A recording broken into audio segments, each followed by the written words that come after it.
For the last 2 weeks, I left the comfort of my home that is Surf in CS Source and explored the world of Surf in Counter-Strike 2. And I would love to tell you that CS2 Surf has now reached its full potential, has gotten rid of all the problems it has been plagued by since release, has caught up to the servers in previous games in terms of features and competition, and can now serve as the platform of the future, not only for Surf, but all movement mods. But sadly, that would be a lie. CS2 Surf is in a sad and pathetic state right now, 1.5 years after CS2's initial release, and many people involved are running out of motivation, out of patience, and out of willingness to invest any more of their free time into this game. I have spent hours on different Surf servers in CS2 and talked to numerous people involved to get a good and fair picture of the condition the community is in. This is the state of Surf in Counter-Strike 2.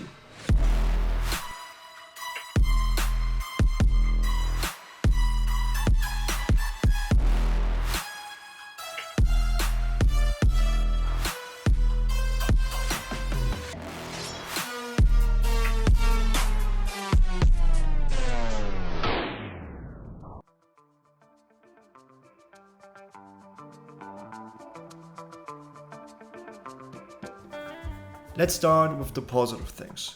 Surf is still alive. There are multiple server hosts with hundreds of servers that offer the Surf experience.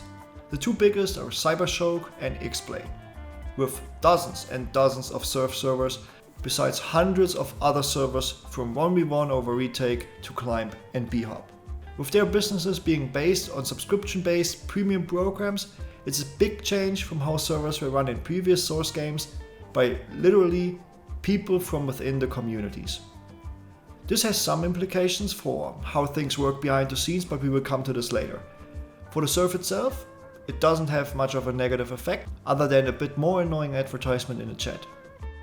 But let's talk about the Surf, the core gameplay. The most prevalent problem since CS2's release was ramp bugs. The moment you hit an invisible slope that sticks out from the ramp and stops you in your tracks. But smart people have come up with a solution on how to fix this. The ramp bug fix plugin by Zero predicts when you will hit a ramp bug and moves you away from the ramp.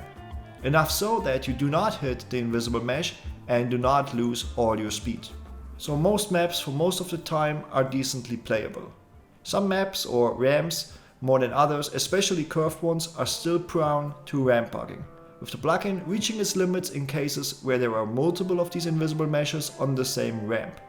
Because the downside of this plugin is that it creates a small lag when you would hit a ramp bug. It also means on high ping, the lagging gets magnified and renders the gameplay once again unplayable. But there is an underlying problem though. There should be no mesh sticking out of the ramps in the first place. It's a bug that is poorly understood but seems to happen when the map is loaded, meaning the amount and locations of ramp bugs cannot even be predicted, and there is no way for mappers to effectively combat them. Because this bug also affected the main game of CS2, you may remember with the jump bugs, Valve pushed an update that fixed it, which in fact got rid of most of the ramp bugs, but a later update reintroduced them again, arguably worse than before. The plugin does what it can, but as I said, too many ramp bugs or playing on too high of a ping still kills all the joy in Surf and makes a competitive environment completely impossible. Oh, fucking stupid ass motherfucking bitch game, man! What happened? He's in heaven, Ryan. Oh shit, man!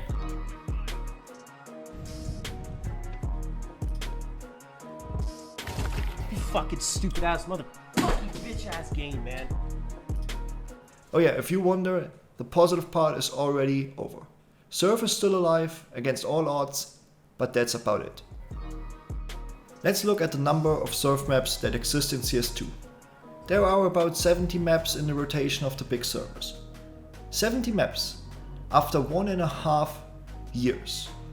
There are significantly more in the workshop, but they do not fulfill quality standards or have permission issues, which was a huge drama in the early days of CS2, where many community-made maps, especially climb and b-hop maps, were commissioned to be ported from CSGO to CS2 by xplay and cybershoke.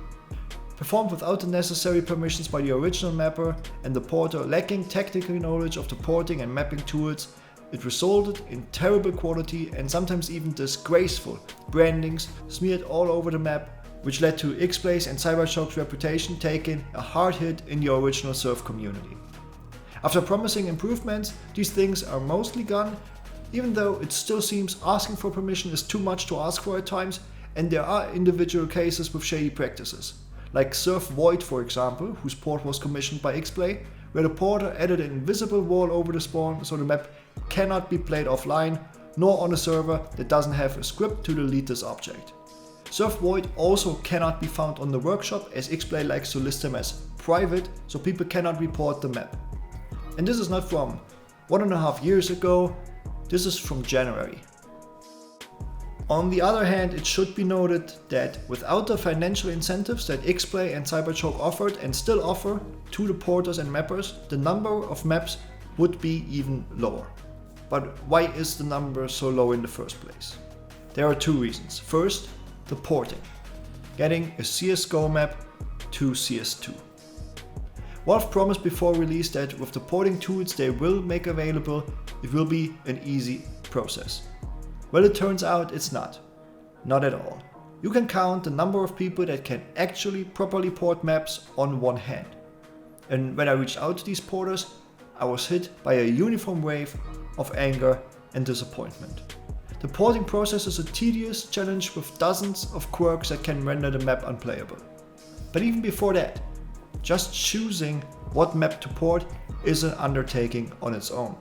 Firstly, to avoid ramp bugs as much as possible, the fewer curved ramps in the map, the better. That was even more important before Valve first mostly fixed all ramp bugs and then bringing all of them back, and the ramp bug fix plugin was released. If the map utilizes boosters, they are tricky too. The method used in Source 1 engine games is no longer possible in Source 2. If I understand it right, the trigger multiple that was used back then was never meant to serve as a booster anyway. And of all things, Valve then decided to fix this in Source 2.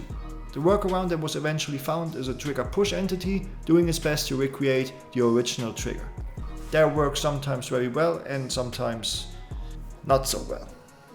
Also, another thing, all maps that rely on higher max velocity cannot be ported.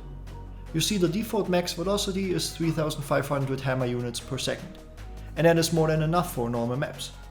Some surf maps, however, given their sheer size, use higher max velocities. That was no problem, as in Source 1 the maximum velocity was completely uncapped. However, I think KSF capped it for surf maps to 10,000 units maximum. That's not for all surf maps. Some use 5,000, a lot of them use the default 3,500, and others use 10,000. In CS2, however, the maximum velocity is hard capped at 4,096. There is no way to exceed it. You can limit it to a number lower, but not higher. With 4,096 units maximum, all the maps that are designed for higher speed caps are unplayable and therefore can also not be ported. And finally, a problem introduced by Valve in the Armory update last October that far exceeds just surf map porting or surf mapping. This is important for all maps. Valve broke VIS. VIS, or VVIS, which stands for Valve Visible Information Set, is the toolset of the engine that calculates what parts of the maps are rendered at any given position.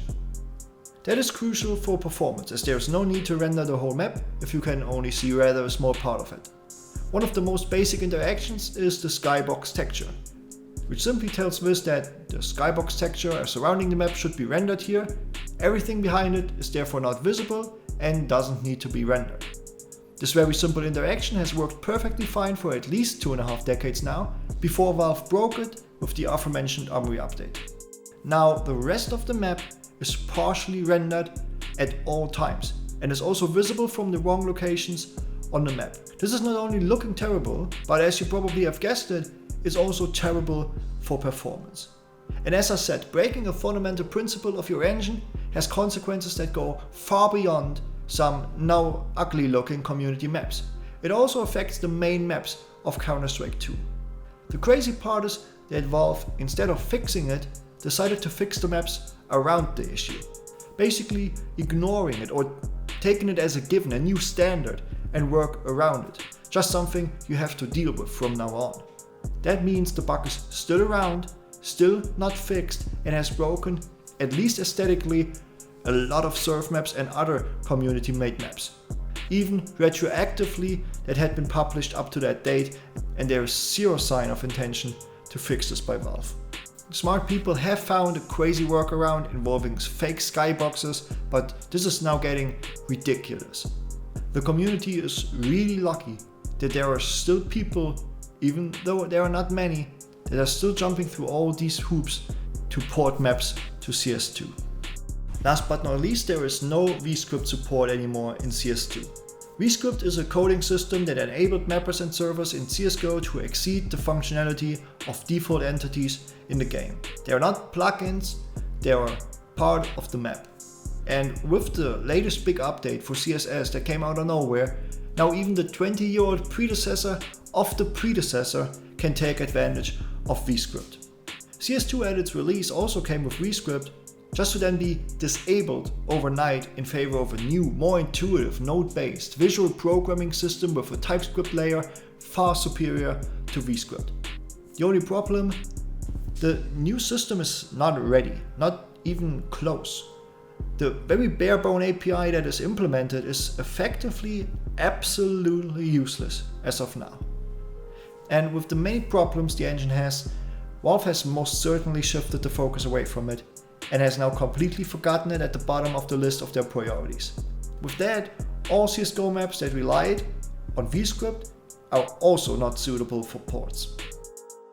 Okay, so that's the porting part. But there's another thing to notice when looking at the map list. There are 7 CS2 original maps that are played on the big servers. Maps that didn't exist before and were made solely for CS2 using the new hammer. 7. How in the fucking world can there only be 7 maps? And none of them actually utilizes the rather impressive new capabilities of the Source 2 engine. How is that even possible? Hey, Duxon here from Why Editing the Video, because I just couldn't believe it's only 7 maps. So I went through the whole surf map workshop and I actually found a couple more. Not many, but some more. The issue with the numbers I say in the video are that every server runs their own collection of maps. So as I said, xplay runs 70, including 7 CS2 originals. cybershoke just runs 30 with 4 CS2 originals.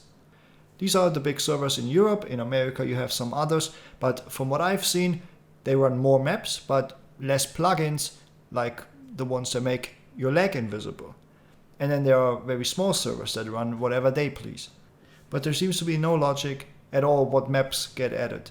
Some of these maps, like Surf Adventure, look beautiful, but have a lackluster quality. It makes sense to not put them on a competitive server, which, every skill surf server inherently is. That doesn't stop smaller servers to run it anyway. On the other hand, Surf Quain Works is pretty fun, and I have no idea what is wrong with that. It's miles better than some maps that are on servers, like Surf Mads, which is one of the worst maps I've ever played. The workshop has also many more ported maps laying around, ported by established and well-proven porters, and therefore definitely holding up quality standards and trigger naming conventions to run it with the timer plugin. A lot of them are not added at all. Maybe nobody cares enough to check the workshop regularly, maybe every map needs some fine-tuning to run within the plugin environment of any given server, I don't know. But there are probably closer to 150 or so playable maps in the pool, and I've not seen any server run all of them. So the mapping situation is completely bonkers, especially considering it's CS2's only real shot at being better at something than CSS. Because let's be honest, CS2's gameplay will never feel as smooth as CSS, and the plugins will most likely not be brought to the same level anytime soon. So the only thing that CS2 could possibly have over CSS are amazing looking, fun maps exclusive to the new game. But for some reason it just doesn't play a big role in CS2 Surf. Really strange. Okay, that's it. Back to the video. How is it even possible that there is so little interest in mapping in CS2? Especially given that the new Hammer editor is so much more intuitive, capable and better than the counterpart in Source 1. It's a direct result of the communities, or lack thereof, in CS2. Sure, there are many people that jump on the surf map for a round or two, chatting with friends or strangers, and yes, there are a handful of people grinding a bit more serious for good times. But there's just nobody that is interested or invested enough to get into mapping, to care where maps come from, how they were made, or servers are run. And I can't blame them. How could I blame anybody for not sacrificing their free time and nerves in a project that gets sabotaged by the people running the underlying foundation of it? And of course, all the things we have touched so far are the reasons that a person that would be interested in getting more serious about surf instantly switches over to CSS, where the game runs buttery smooth, the maps look and play as they intend to look and play, and the people running the servers do not disrespect the mappers all the time. Also, for mapping, there's an already established sub-community of mappers that help each other out. To be fair, something like this existed and to some degree still exists for map porting in CS2, but the motivation has been dwindling for most of them over time. So, to conclude all of this, there are still people casually playing surf, chat with friends and strangers and have a good time on surf servers. And there are a handful of more serious players that grind for better times, which has to be a nightmare with the condition the game mode is in. But beside that, the people that keep this game mode and any other community game mode alive, the mappers and porters and coders, they jump ship and abandon the game.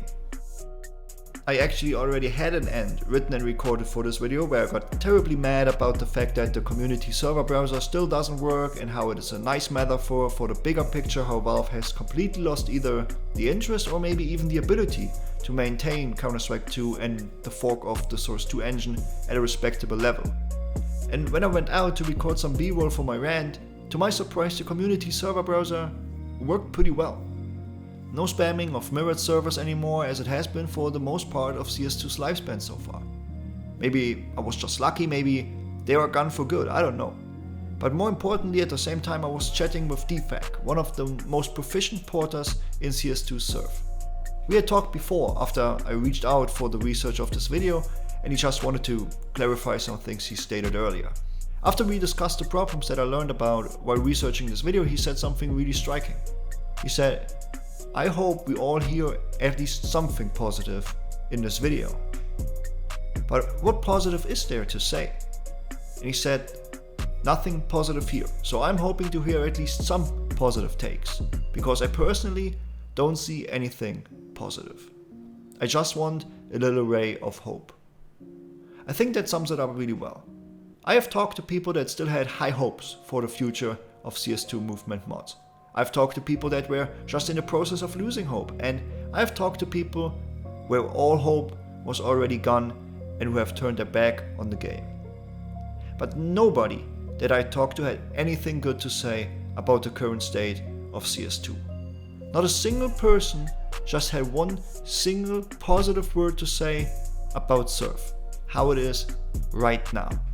How the servers are that still lack basic functions, safe locking, in-game leaderboards, stage ranks, and some even world record replay bots. How Rambox and the effect of the problem-solving plugin make a competitive environment completely impossible. How every major update Valve releases has a good chance of damaging the mode even further, in even more ridiculous and even less fixable ways, and nobody could give me a good reason why someone should be playing CS2 surf over the original or even the still alive if barely CSGO surf. And there is no good point to make. So I'm afraid I have to disappoint you, DFAC. I got nothing. Thanks to all the people that have talked to me, thanks to my members, the support is greatly appreciated. Thanks for watching.